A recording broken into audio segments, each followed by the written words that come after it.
So in this video we're going to be looking at an example of circular motion and how we can apply Newton's second law when something's going around in a circle. So in the statement of this problem it says, consider a block of mass m that's on a turntable. The coefficient of friction between the turntable and the mass is mu. Find the maximum angular velocity the mass can rotate at without sliding off of the turntable. So pictured over here, and I can go inside the picture even. Pictured over here, we have our turntable, and this is actually a top-down view. And so what we'd like to do is to draw this side on, so we can draw the free body diagram and analyze the forces acting on this. So in order to do that, let's do it right over here. We have our mass. So I'm taking this and I'm kind of rotating it like this. So we have our mass. We have some force of some normal force that's acting vertically. We also have some gravitational force that's going to act straight down. Now, the final force that we have is going to be the force of friction, and this is actually what's constraining it to stay on the circle as it's just rotating and keep it from flying off tangent to the circle. And this force of friction is going to point in towards the center of the circle. So now that we have our free body diagram here, we can also draw in, this is the ground here. And so it's rotating around like this. So I've taken this and I've flipped this, and then this is where the free body diagram looks like. Okay, so now that we have our free body diagram, we want to continue on with our problem solving strategy that we laid out for Newton's second law. And the next thing we can do is to draw some coordinate system. So if I draw my coordinate system here, I'm going to say the y direction is going to be vertical. My x direction is going to point in towards the center of the circle.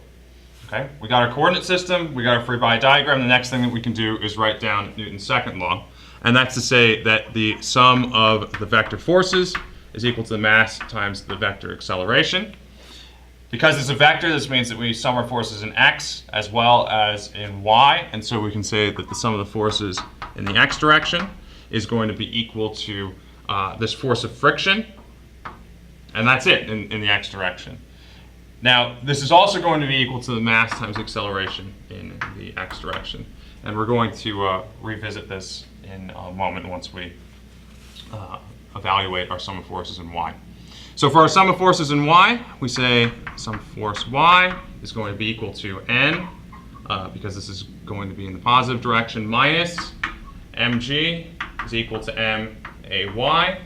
But this doesn't accelerate in the y direction, so what that says is that this is going to be 0.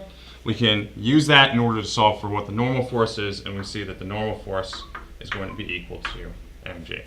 Now, as I promised, let's go back and revisit this equation that we have here, because we actually know what the acceleration is in the x direction. Because this is undergoing circular motion, this acceleration in the x direction, or in towards the center of the circle, is going to be the centripetal acceleration. And so that's to say that a sub x is going to be equal to v squared over r, the radius of this circle that we have here. So we can actually draw in here. This circle has some radius of r. That's an important piece of information that we have. Okay, so let's put this together so we can say that the force of friction F is going to be equal to m v squared over r. And what we're interested in here is actually the limiting case, in the case that this has the maximum velocity possible. And that limiting case occurs when the force of friction is a maximum. And so we know that the force of friction, F, is fun, right? So F is equal to mu times n. So we know what our normal force is. So this says that we can plug in our normal force here. We can plug in the force of friction here. This says that mu is going to be, mu times mg is going to be equal to m v squared over r squared.